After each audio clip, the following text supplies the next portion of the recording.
Hello everyone, welcome back to EDU teacher Kerala. ഇന്ന് നമ്മൾ പഠിക്കാൻ പോകുന്നത് സോഷ്യൽ സയൻസ് 5ാം ക്ലാസ്സിലെ സോഷ്യൽ സയൻസിലെ 9ാമത്തെ യൂണിറ്റ് ജനങ്ങൾക്ക് വേണ്ടി എന്നുള്ള പാഠഭാഗമാണ് കേട്ടോ. അപ്പോൾ നമുക്ക് ഇന്നത്തെ ക്ലാസ്സിലോട്ട് കടക്കാം. അപ്പോൾ ഇവിടെ കുറേ ചിത്രങ്ങൾ കൊടുത്തിട്ടുണ്ട് അല്ലേ. അപ്പോൾ ആദ്യത്തെ ചിത്രത്തിൽ എന്താണ് പറയുന്നത്? ഇത് നിങ്ങൾ ചെയ്തിട്ടുണ്ടാവും, നിങ്ങൾക്ക് അറിയുന്നുണ്ടാവും. എന്താണ്? വോട്ട് ചെയ്യാണ് അല്ലേ. വോട്ട് ചെയ്യാണ്. നിങ്ങളുടെ സ്കൂളിലെ ഇലക്ഷനും കാര്യങ്ങളൊക്കെ ഉണ്ടാവാറില്ലേ? അപ്പോൾ അതാണ് കേട്ടോ, വോട്ടിംഗ് രീതിയാണിത്. രണ്ടാമത്തത് നമ്മുടെ നാട്ടിലെ വോട്ട് ചെയ്യുന്ന രീതിയാണ്. ഇത് രണ്ടെണ്ണം. അപ്പോൾ നമുക്ക് താഴെ ഒരു ചിത്രം കൊടുത്തിട്ടുണ്ട്, ഗ്രാമസഭയുടെ ചിത്രം അല്ലേ. നിങ്ങൾ കേട്ടിട്ടുണ്ടോ ഗ്രാമസഭ? നിങ്ങളുടെ പഞ്ചായത്തിൽ അല്ലെങ്കിൽ നിങ്ങളുടെ വാർഡിൽ ഇടയ്ക്ക് ഗ്രാമസഭ ഉണ്ട് എന്നൊക്കെ പറഞ്ഞിട്ട് മീറ്റിംഗ് അല്ലേ, ഒരു ഇൻവിറ്റേഷനൊക്കെ തരാറുണ്ട്. അപ്പോൾ ഇതാണ് ഗ്രാമസഭ. എന്താണ് ഗ്രാമസഭ? നമ്മുടെ നാട്ടിലുള്ള ആളുകളൊക്കെ കൂടിയിട്ട് അതിൽ കാര്യങ്ങളൊക്കെ സംസാരിക്കുന്നുണ്ടല്ലേ. അപ്പം എന്തൊക്കെയാണ് അവിടെ സംസാരിക്കുന്നത് നമുക്ക് നോക്കാം. വാർഡ് തലത്തിലുള്ള വികസന പ്രവർത്തനങ്ങൾ തീരുമാനിക്കാനുള്ള വേദിയാണ് ഗ്രാമസഭ. അപ്പോൾ ഓരോ വാർഡിലെയും വികസന പ്രവർത്തനങ്ങൾ എന്ന് പറഞ്ഞാൽ അവിടെ ആ നാട്ടിൽ എന്തൊക്കെ ആവശ്യങ്ങളുണ്ട്, എന്തൊക്കെ കാര്യങ്ങളുണ്ട് എന്നുള്ള കാര്യങ്ങളൊക്കെ തീരുമാനിക്കാനുള്ള വേദിയാണ് എന്ത് ഗ്രാമസഭ എന്ന് പറയുന്നത്. നഗരങ്ങളിൽ ഇതിന് പറയുന്നതാണ് എന്ത് വാർഡ് സഭ എന്ന് കേട്ടോ. ഗ്രാമങ്ങളിൽ എന്ത് ചെയ്യും? ഗ്രാമസഭ എന്ന് പറയുകയാണെങ്കിൽ നഗരങ്ങൾ ഇതിനെ വാർഡ് സഭ എന്നാണ് പറയുന്നത്. അപ്പൊ എന്താണ് ഇവിടെ ചെയ്യുന്നത്?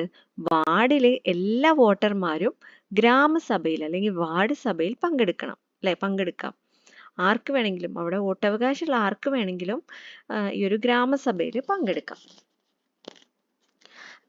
എന്നിട്ട് എന്ത് ചെയ്യാം?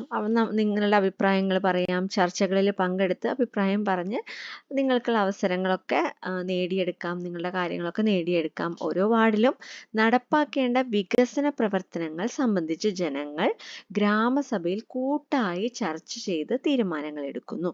ഇത്തരം പ്രവർത്തനങ്ങൾക്ക് നേതൃത്വം നൽകുന്നത് ആ വാർഡിൽ നിന്നും ജനങ്ങൾ തിരഞ്ഞെടുക്കപ്പെടുന്ന ജനപ്രതിനിധിയാണ്. വാർഡ് മെമ്പർ എന്ന് പറയും. ഓക്കെ, വാർഡ് മെമ്പർ ആണ് ആ കാര്യങ്ങളൊക്കെ, അതിനൊക്കെ നേതൃത്വം നൽകുന്നത്. അവിടുത്തെ ആൾക്കാരെല്ലാവരും കൂടി ഒത്തുകൂടി എന്ത് ചെയ്യും? വോട്ടർമാരെല്ലാവരും കൂടി ഒത്തുകൂടി അവരുടെ ആവശ്യങ്ങൾ പറയും. അങ്ങനെ അങ്ങോട്ടും ഇങ്ങോട്ടും ചർച്ച ചെയ്തിട്ടൊക്കെയാണ് ഓരോ വികസന കാര്യങ്ങളും തീരുമാനിക്കുന്നത്. ഈ ജനപ്രതിനിധി ഗ്രാമങ്ങളിൽ വാർഡ് മെമ്പർ എന്നും നഗരങ്ങളിൽ എന്താണ് കൗൺസിലർ എന്നും അറിയപ്പെടുന്നു. വാർഡ് മെമ്പർ ഗ്രാമങ്ങളിൽ വാർഡ് മെമ്പർ ആണ്, പക്ഷെ നഗരങ്ങളിൽ കൗൺസിലർ എന്നാണ് അറിയപ്പെടുന്നത് കേട്ടോ. അപ്പൊ ഇതേപോലെ പ്രതിനിധികളെ തിരഞ്ഞെടുക്കുന്ന രീതി നമുക്ക് എവിടെയൊക്കെ കാണാൻ പറ്റും? ക്ലാസ്സിൽ സ്കൂൾ ലീഡർ അല്ലെ. ക്ലാസ്സിൽ സ്കൂൾ ലീഡർ അല്ലെങ്കിൽ ക്ലാസ് ലീഡറിനൊക്കെ തിരഞ്ഞെടുക്കാം. അതേപോലെ തന്നെ സഹകരണ സംഘത്തിൽ ഇതേപോലെ തിരഞ്ഞെടുപ്പ് ഉണ്ടായിട്ടാണ് അവർ അവിടുത്തെ എന്താ പറയാ, ആരാണ് ഭരിക്കേണ്ടത് എന്നുള്ളത് തീരുമാനിക്കുന്നത്. അടുത്തത് ക്ലബിലും വായനശാലയിലും ഇതേപോലെ എന്തുണ്ടായിരിക്കും? തെരഞ്ഞെടുപ്പ് ഉണ്ടായിരിക്കും. ജനപ്രതിനിധികളെ അല്ലെങ്കിൽ ആ ഒരു മേഖലയിലെ പ്രതിനിധികളെ തിരഞ്ഞെടുക്കുന്നതാണ്. അടുത്തത് നോക്കാം. ബ്ലോക്ക് പഞ്ചായത്ത്, ജില്ലാ പഞ്ചായത്ത്, സംസ്ഥാന നിയമസഭ, പാർലമെന്റ്, ഇതിലൊക്കെ ഇതേപോലെ തന്നെ എന്താണ് പ്രതിനിധികൾ. അവിടെ ആരാണോ ഭരിക്കേണ്ടത് അവരെ തിരഞ്ഞെടുക്കാനുള്ള അവകാശം ആർക്കാണുള്ളത്? ജനങ്ങൾക്കാണുള്ളത് അല്ലെ. ഗ്രാമസഭയിൽ ജനങ്ങൾക്ക് നേരിട്ട് പങ്കാളികളാകാനും തീരുമാനങ്ങൾ എടുക്കാനും കഴിയുന്നു. എന്നാൽ സംസ്ഥാന തലങ്ങളിലും ദേശീയ തലങ്ങളിലും കൂട്ടായ തീരുമാനങ്ങൾ എടുക്കുന്നത് ജനങ്ങൾ തിരഞ്ഞെടുത്ത പ്രതിനിധികളാണ്. അതായത് ഗ്രാമസഭയിൽ നമുക്ക് നേരിട്ട് പോയി അവിടെ പങ്കാളിത്തം വഹിക്കാം, അല്ലെങ്കിൽ തീരുമാനം എടുക്കാനുള്ള ഒക്കെ നമുക്ക് നേരിട്ട് പറ്റും. പക്ഷേ സംസ്ഥാന തലത്തിൽ എന്താണ്, അല്ലെങ്കിൽ ദേശീയ തലത്തിലൊക്കെ ആരാണ് അവിടെ തീരുമാനങ്ങൾ എടുക്കുന്നത്? ഈ ജനങ്ങൾ തിരഞ്ഞെടുത്തിട്ടുള്ള പ്രതിനിധികളാണ് കേട്ടോ. നമ്മൾ മന്ത്രിമാരാക്കുന്നു അല്ലെ, മന്ത്രിമാര്, അതുപോലെ MLA മാര്. അപ്പൊ അവരെയൊക്കെ നമ്മൾ തിരഞ്ഞെടുക്കപ്പെട്ടിട്ടുള്ള ആൾക്കാരാണ്. അപ്പോൾ അവർ ജനങ്ങൾ തെരഞ്ഞെടുത്തിട്ടുള്ള പ്രതിനിധികളെ MLA MP എന്നൊക്കെ പറയില്ലേ, അവരൊക്കെ തെരഞ്ഞെടുത്തിട്ട് അവരാണ് പിന്നെ തീരുമാനങ്ങൾ എടുക്കുന്നത്. പക്ഷെ ജനങ്ങൾക്ക് അവിടെ ഒരു നമ്മൾ ജനപ്രതിനിധികളെ തെരഞ്ഞെടുത്തു, പക്ഷെ ജനങ്ങൾക്ക് അവിടെ നേരിട്ടിട്ട് തീരുമാനങ്ങൾ എടുക്കാൻ കഴിയില്ല. ഗ്രാമസഭ പോലെ തീരുമാനങ്ങൾ എടുക്കാൻ കഴിയില്ല. ഇപ്പൊ ഗാന്ധിജിയുടെ ഒരു കോട്ട് ഉണ്ട്, നമുക്ക് നോക്കാം. ജനാധിപത്യ ഭരണം ജനങ്ങളുടെ ആഗ്രഹങ്ങൾക്ക് അനുസൃതമായിരിക്കണം. ജനാധിപത്യ ഭരണം ജനങ്ങളുടെ ആഗ്രഹങ്ങൾക്ക് അനുസൃതമായിരിക്കണം എന്ന് മഹാത്മാഗാന്ധി പറയുന്നുണ്ട്. എബ്രഹാം ലിങ്കൻ എന്താണ് പറയുന്നത്? ജനങ്ങൾക്ക് വേണ്ടി ജനങ്ങളാൽ നടത്തുന്ന ജനങ്ങളുടെ ഭരണമാണ് ജനാധിപത്യം. എന്താണ്? ജനങ്ങൾക്ക് വേണ്ടി ജനങ്ങളാൽ നടത്തുന്ന ജനങ്ങളുടെ ഭരണമാണ് ജനാധിപത്യം എന്ന് എബ്രഹാം ലിങ്കൻ പറയുന്നുണ്ട് ട്ടോ. അടുത്ത നോക്കാം, അമർത്യ സെൻ. ആഗോള ആദരവ് പിടിച്ചു പറ്റുന്ന ഏക ഭരണ സംവിധാനം ജനാധിപത്യമാണ് എന്ന് അമർത്യ സെൻ പറയുന്നു. അപ്പൊ ജനാധിപത്യത്തിന്റെ എന്താണ് ജനാധിപത്യം എന്ന് നോക്കാം. ജനാധിപത്യം എന്ന് അർത്ഥം വരുന്ന ഡെമോക്രസി എന്ന ഇംഗ്ലീഷ് പദം ഡെമോക്രാറ്റിയ എന്ന ഗ്രീക്ക് പദത്തിൽ നിന്നും ഉത്ഭവിച്ചതാണ്. ജനാധിപത്യത്തിന്റെ ഇംഗ്ലീഷ് പേരെന്താണ്? ഡെമോക്രസി. ഡെമോക്രസിയുടെ ഡെമോക്രാറ്റിയ എന്ന ഗ്രീക്ക് പദത്തിൽ നിന്നാണ് ഈ ഒരു ഡെമോക്രാറ്റിയ ഉണ്ടായിട്ടുള്ളത്. അപ്പൊ അതിന്റെ അർത്ഥം എന്താണ്? ഡെമോസ്, ജനം എന്നാണ് അർത്ഥം. അതായത് ശക്തി, അഥവാ അധികാരം എന്നർത്ഥമുള്ള ക്രാറ്റസ് എന്നീ ഗ്രീക്ക് പദങ്ങൾ ചേർന്നുണ്ടായതാണ്. അതായത് ഡെമോസ് എന്നുള്ള അതിന്റെ അർത്ഥം വരുന്നത് ജനം. ക്രാറ്റോസ് എന്ന് പറഞ്ഞാൽ അധികാരം അല്ലെങ്കിൽ ശക്തി എന്നൊക്കെ പറയാം. അപ്പൊ ജനങ്ങളുടെ അധികാരം അല്ലെങ്കിൽ ജനങ്ങളുടെ ശക്തി എന്നാണ് ആ ഡെമോക്രസി എന്നുള്ള വാക്കിന്റെ അർത്ഥം വരുന്നത് ട്ടോ. അപ്പോ എന്താണ് പ്രത്യക്ഷ ജനാധിപത്യം? പ്രത്യക്ഷ ജനാധിപത്യത്തിൽ പ്രധാന തീരുമാനങ്ങൾ ആരാണ് എടുക്കുന്നത്? ജനങ്ങൾ നേരിട്ടെടുക്കുന്നു. പക്ഷേ സംസ്ഥാന നിയമസഭ, പാർലമെന്റ് ഇവിടെയൊക്കെ തീരുമാനങ്ങൾ എടുക്കുന്നത് ജനങ്ങൾ നേരിട്ടല്ല. ആരാണ് തീരുമാനങ്ങൾ എടുക്കുന്നത്? ജനങ്ങൾ തിരഞ്ഞെടുത്ത ജനപ്രതിനിധികളാണ് ഇവിടെ ജനങ്ങൾക്ക് വേണ്ടി തീരുമാനങ്ങൾ എടുക്കുന്നത്. അപ്പൊ ഇതാണ്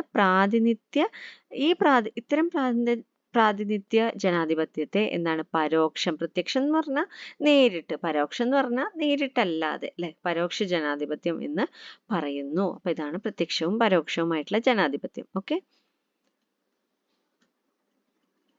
അടുത്തത് ജനാധിപത്യവും തെരഞ്ഞെടുപ്പും.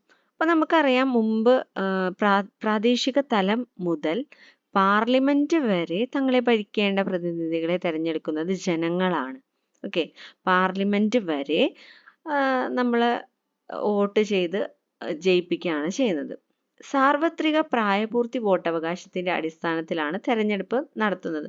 അതായത് 18 വയസ്സ് പൂർത്തിയായ എല്ലാ ഇന്ത്യൻ പൗരന്മാർക്കും വോട്ടവകാശമുണ്ട്. ഇങ്ങനെ പ്രാദേശിക ഭരണകൂടങ്ങളിലേക്കും നിയമസഭയിലേക്കും ലോക്സഭയിലേക്കുമുള്ള പ്രതിനിധികളെ ജനങ്ങൾ വോട്ട് ചെയ്താണ് തിരഞ്ഞെടുക്കുന്നത്. നമ്മൾ പറഞ്ഞില്ലേ, 18 വയസ്സ് പൂർത്തിയായിട്ടുണ്ടെങ്കിൽ എല്ലാ ഇന്ത്യൻ പൗരന്മാർക്കും എന്ത് ചെയ്യാം? വോട്ട് ചെയ്യാനുള്ള അവകാശമുണ്ട്. അപ്പൊ ഇങ്ങനെയാണ് പ്രാദേശിക ഭരണകൂടങ്ങളിലേക്കും നിയമസഭകളിലേക്കും ഒക്കെ ജനപ്രതിനിധികളെ ജനങ്ങൾ വോട്ട് ചെയ്ത് തെരഞ്ഞെടുക്കുകയാണ് ചെയ്യുന്നത് ട്ടോ. തെരഞ്ഞെടുപ്പ് ജനാധിപത്യത്തിന്റെ അടിസ്ഥാന വിശേഷങ്ങളിൽ ഒന്നാണ് ഇത്. ഓക്കെ. അതായത് ജനങ്ങൾ നേരിട്ട് വോട്ട് ചെയ്താണ് തിരഞ്ഞെടുക്കുന്നത്. അപ്പൊ ഇവിടെ കുറച്ച് ചോദ്യങ്ങളൊക്കെ കൊടുത്തിട്ടുണ്ട്, അതൊക്കെ നിങ്ങൾ നോക്കുക.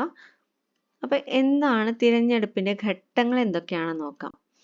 അപ്പം ആദ്യത്തെ ഘട്ടം എന്ന് പറഞ്ഞാൽ തിരഞ്ഞെടുപ്പ് വിജ്ഞാപനം പുറപ്പെടുവിക്കൽ, അല്ലെ? തിരഞ്ഞെടുപ്പ് വിജ്ഞാപനം പുറപ്പെടുവിക്കൽ.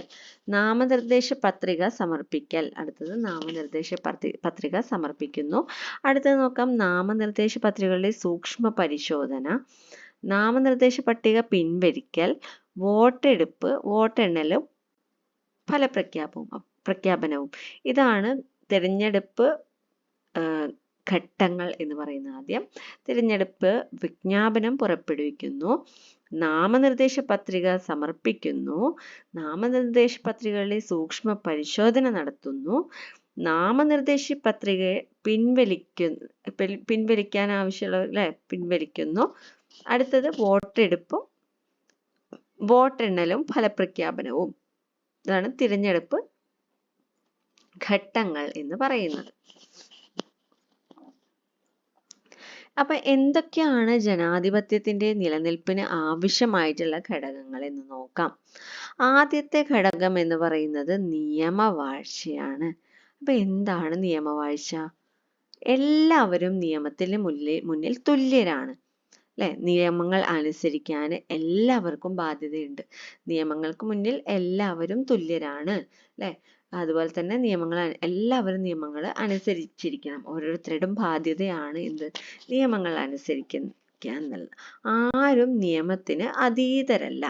നിയമവാഴ്ചയുടെ പ്രാധാന്യം വളരെ ലളിതമായ ഒരു ഉദാഹരണത്തിലൂടെ നമുക്ക് മനസ്സിലാക്കാം. അപ്പോൾ ഇവിടെ ഒരു ഉദാഹരണമൊക്കെ കൊടുത്തിട്ടുണ്ട്. അപ്പൊ അത് വായിച്ചു നോക്കിയാൽ നിങ്ങൾക്ക് അറിയാം എന്താണ് നിയമവാഴ്ച എന്നുള്ളത്. അതായത് ഏതൊരാളും നിയമം പാലിക്കേണ്ടത് അത്യാവശ്യമാണ്.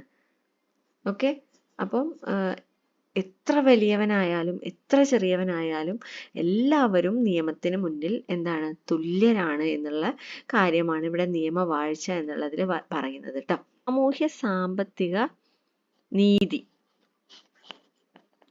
എന്തൊക്കെയാണ്? സാമൂഹ്യ സാമ്പത്തിക നീതി എല്ലാ ജനങ്ങൾക്കും പങ്കാളിത്തം നൽകുന്ന ഭരണ സംവിധാനമാണ് ജനാധിപത്യം. ജനാധിപത്യം എന്ന് പറഞ്ഞാൽ നാട്ടിലുള്ള രാജ്യത്തുള്ള എല്ലാ ജനങ്ങൾക്കും ഒരുപോലെ പങ്കാളിത്തം നൽകുന്ന ഭരണ സംവിധാനമാണ് ജനാധിപത്യം. പങ്കാളികൾ എല്ലാവരും തുല്യരാകുമ്പോഴാണ് ജനാധിപത്യം അർത്ഥവത്താക്കുന്നത്. അപ്പൊ എല്ലാവരും തുല്യമാവുകയാണെങ്കിൽ മാത്രമേ ഈ ജനാധിപത്യം ആണെന്ന് നമുക്ക് പറയാൻ പറ്റുള്ളൂ ട്ടോ. അതായത് സാമൂഹികവും സാമ്പത്തികവുമായിട്ടുള്ള എല്ലാ അസമത്വങ്ങൾ എന്ന് പറഞ്ഞാൽ വ്യത്യാസങ്ങൾ കുറച്ച് എല്ലാവർക്കും തുല്യ പ്രാധാന്യം നൽകുക എന്നാണ് സാമൂഹ്യ സാമ്പത്തിക നീതി എന്ന ആശയത്തിലൂടെ ഉദ്ദേശിക്കുന്നത്. ഓക്കെ, അപ്പോൾ ഏതൊക്കെയാണ് കുറച്ച് ആശയങ്ങൾ? അടിമത്തം, സ്ത്രീ വിവേചനം, തൊഴിലില്ലായ്മ, ദാരിദ്ര്യം. അപ്പോൾ ഈ കാര്യങ്ങളൊക്കെ ഇല്ലാതെ ആവാൻ വേണ്ടിയിട്ടുള്ളതാണ് ഈ ഒരു സാമ്പത്തിക നീതി, അല്ലെങ്കിൽ എല്ലാ അസമത്വങ്ങളും കുറച്ചുകൊണ്ട് എല്ലാവർക്കും തുല്യ പരിഗണന നൽകണം. അപ്പോൾ ഇവിടെ കുറച്ച് സാമൂഹ്യ സാമ്പത്തിക നീതിക്ക് വിരുദ്ധമായ ചില ആശയങ്ങൾ കൊടുത്തിട്ടുണ്ട്, അല്ലെ? അപ്പൊ ഇവിടെ നോക്കാം, അടിമത്തം നമ്മൾ നേരത്തെ പറഞ്ഞു, അടിമത്തം, സ്ത്രീ വിവേചനം, ഇതൊക്കെ നമ്മുടെ നാട്ടിലെ ജനാധിപത്യത്തിൽ നടക്കാൻ പാടില്ലാത്ത കുറച്ച് കാര്യങ്ങളാണ്. തൊഴിലില്ലായ്മ, ദാരിദ്ര്യം, ഇതൊക്കെ എങ്ങനെയാണ് ജനാധിപത്യത്തെ ബാധിക്കുന്നത് എന്ന് നമുക്ക് ഒന്ന് ആലോചിച്ച് നോക്കി നോക്കാം കേട്ടോ. അടുത്തത് മാധ്യമങ്ങൾ. ഇവിടെ കുറച്ച് ചിത്രങ്ങളൊക്കെ കൊടുത്തിട്ടുണ്ട്. അപ്പൊ ഇവിടുന്ന് ടിവിയും പത്രങ്ങളും, അല്ലെ, ചാനലുകളൊക്കെയാണ് ഇവിടെ ഉദ്ദേശിക്കുന്നത്. അപ്പം നമ്മുടെ സമൂഹത്തിലെ കാര്യങ്ങൾ നമുക്ക് ജനങ്ങളിലേക്ക് എത്തിക്കാൻ, സമൂഹത്തിൽ നടക്കുന്ന എല്ലാ കാര്യങ്ങളും ജനങ്ങളിൽ എത്തിക്കാനുള്ള ഒരു മാധ്യമമാണ് മാധ്യമങ്ങൾ. ഒരു എന്താണ് പറയാ, പ്രധാന ഉപാധി, അല്ലെ? പ്രധാന ഉപാധിയാണ് മാധ്യമങ്ങൾ. മാധ്യമങ്ങൾ എന്ന് പറഞ്ഞാൽ എന്താണ് നമ്മുടെ രാജ്യത്ത് നടക്കുന്നത്, നമ്മുടെ ഈ ലോകത്ത് നടക്കുന്നത് എന്നുള്ള കാര്യങ്ങൾ നമ്മളെ അറിയിക്കാൻ വേണ്ടിയിട്ടുള്ള ഒരു ഉപാധിയാണ് മാധ്യമങ്ങൾ. അപ്പം അതുപോലെ ജനപ്രതിനിധികളുടെ തീരുമാനങ്ങൾ, അതുപോലെ ഗവൺമെന്റിന്റെ കാര്യങ്ങളൊക്കെ നമ്മൾ അറിയുന്നത് വാർത്തയിലൂടെ അല്ലെങ്കിൽ മാധ്യമത്തിലൂടെയാണ്, അല്ലെ? അടുത്ത നോക്കാം, പ്രതിപക്ഷം. പ്രതിപക്ഷം എന്ന് പറഞ്ഞാൽ എന്താണ്? തിരഞ്ഞെടുപ്പിലൂടെ രണ്ട് പക്ഷങ്ങളാണുള്ളത്. ഒന്ന് ഭരണപക്ഷം, അതായത് ആരാണോ ഭരിക്കുന്നത് അവരാണ് ഭരണപക്ഷം. ഒപ്പം പ്രതിപക്ഷവും ഉണ്ടാകുന്നു. അതായത് നമ്മുടെ ജയിക്കാൻ പറ്റാതിരുന്ന ആ ഒരു ഗ്രൂപ്പ് ഉണ്ടല്ലോ, അവരെയാണ് പ്രതിപക്ഷം എന്ന് പറയുന്നത് കേട്ടോ.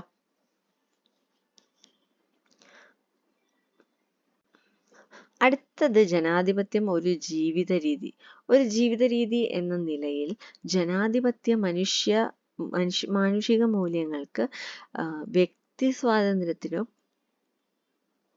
അംഗീകാരം നൽകുന്നു. അതായത് മറ്റുള്ളവരുടെ അഭിപ്രായങ്ങൾ മാനിക്കുക എന്നത് ജനാധിപത്യ രീതിയുടെ ഒരു ഭാഗമാണ്. നമ്മൾ എല്ലാ അഭിപ്രായങ്ങളോടും നമ്മൾ ഒരേ സമീപനമല്ല നമ്മൾ ചെയ്യേണ്ടത്. അതായത് ചില അഭിപ്രായങ്ങളോട് നമുക്ക് യോജിക്കേണ്ടി വരും, ചില അഭിപ്രായങ്ങളോട് നമുക്ക് യോജിക്കാൻ പറ്റാത്ത അവസ്ഥകൾ ഉണ്ടായിരിക്കും. അപ്പോൾ ഇത്രയൊക്കെയുള്ളൂ ഈ ഒരു ചാപ്റ്ററിലുള്ളത്. അപ്പോൾ ഇന്നത്തെ ക്ലാസ് എല്ലാവർക്കും യൂസ്ഫുൾ ആയിട്ടുണ്ടാവുമെന്ന് വിചാരിക്കുന്നു. യൂസ്ഫുൾ ആയിട്ടുണ്ടെങ്കിലും മറക്കാതെ തന്നെ ഒന്ന് ലൈക്ക് ചെയ്യുക. ചാനൽ ഇതുവരെ സബ്സ്ക്രൈബ് ചെയ്യാത്ത കൂട്ടുകാരൊന്ന് സബ്സ്ക്രൈബ് ചെയ്ത് സപ്പോർട്ട് ചെയ്യാം കേട്ടോ.